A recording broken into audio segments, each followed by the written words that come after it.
Hello বন্ধুরা, শাশুড়ি বউ রান্নাঘরে তোমাদেরকে অনেক অনেক স্বাগত। দেখো আমি আজ একটা ছোট্টখাটো রেসিপি নিয়ে চলে এসেছি। বানাবো বেগুনের একটা রেসিপিটা বানানোর জন্য দেখো আমি বেগুনের এখানে নুন হলুদ মাখিয়ে রেডি করে রেখে দিয়েছি।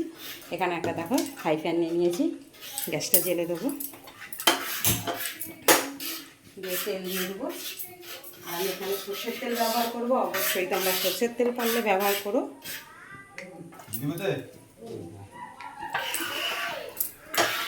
দেখো দিয়ে তেলটা তাড়তে আসতে আমি এদিকে দেখো কিছু মশলা নিয়ে নিয়েছি, সেটাই তোমাদেরকে শেয়ার করে দিচ্ছি। দেখো সাদা তিল আছে, পোস্ত আছে, বাদাম, কাঁচা লঙ্কা, এটা আমি মিক্সির জারেতে ঘুরিয়ে নেব।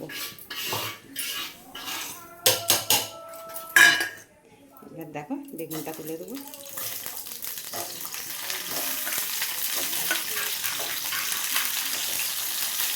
বেগুনের রেসিপিটা আমি লাস্টে নামটা তোমাদেরকে শেয়ার করবো, তোমরা দেখতে থাকো পুরো ভিডিওটা। দেখো সুন্দর একটা পেস্ট বানিয়ে নিয়েছি, বেগুনটা ভাজা হোক তোমাদের আবার শেয়ার করবো।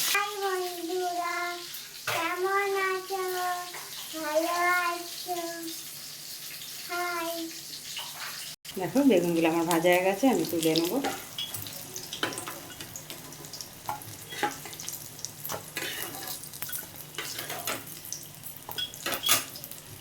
দেখো ওই তেলেতেই আমি দিয়ে দেবো কালা জিরে। কালা জিরে দিলে খেতে আরও ভালো লাগে। দিয়ে দেবো একটা শুকনো লঙ্কা, যে পেস্টটা বানিয়ে রেখেছিলাম সেইটা। দেখো মশলাটা আমার কষা হয়ে গেছে। এবার আমি দেখো কাঁচা লঙ্কা বেটে দিয়েছি, তোমরা দেখেছো, কালারটা আসার জন্য দেখো দিয়ে দেবো রেড চিলি পাউডার। এখানে দিয়ে দেবো আমি দেখো পরিমাণ মতো নুন, নুনটা অল্প করে দেবে, বেগুনে বেশি নুন দেওয়ার দরকার নেই। দিয়ে দেবো ধনিয়া গুঁড়ো। আর আমি টক দই একটু ফেটে নিয়েছি, টক দইটাও ব্যবহার করব। দেখো টক দইটা মিক্সিতে ফেটে নিলে ভালো হয়, যেন ফেটে নিয়েছি টক দইটা। টক দইটা এবার দিয়ে দেবো।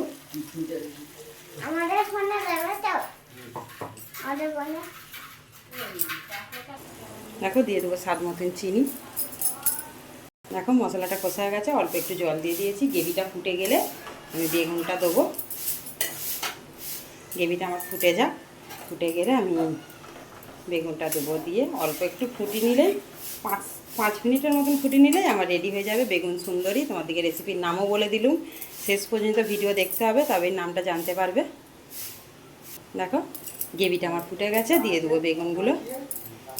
আমার মশলা বেগুন সুন্দরী রেসিপিটা দেখতে কেমন লাগছে অবশ্যই তোমরা কমেন্টে জানাবে।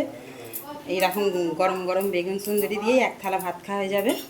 তোমরা বাড়িতে ট্রাই করে দেখবে, বেগুন দেখবে এমনি ভালো লাগে না, কিন্তু রেসিপি একটা ভালো করে বানাতে পারলে খাওয়া হয়ে যাবে। দেখো ওপর দিয়ে দিয়ে দেবো ধনেপাতা কুচি।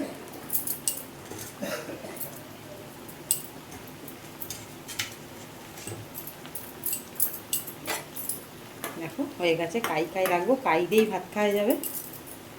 একদম আমার রেডি হয়ে গেছে বেগুন মশলা সুন্দরী। এবার আমি একটু উপর দিয়ে ঘি দিয়ে নামিয়ে নেব।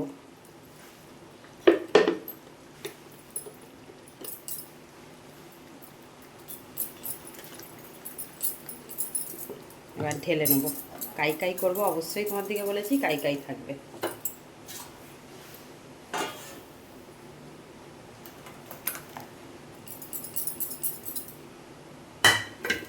দেখো দেখতে কেমন হয়েছে অবশ্যই কমেন্ট করে জানাবে। প্রথম থেকে শেষ পর্যন্ত পুরো ভিডিওটা দেখেছি, অবশ্যই কমেন্ট করে জানাবে আমার রেসিপিটা তোমাদের কেমন লেগেছে।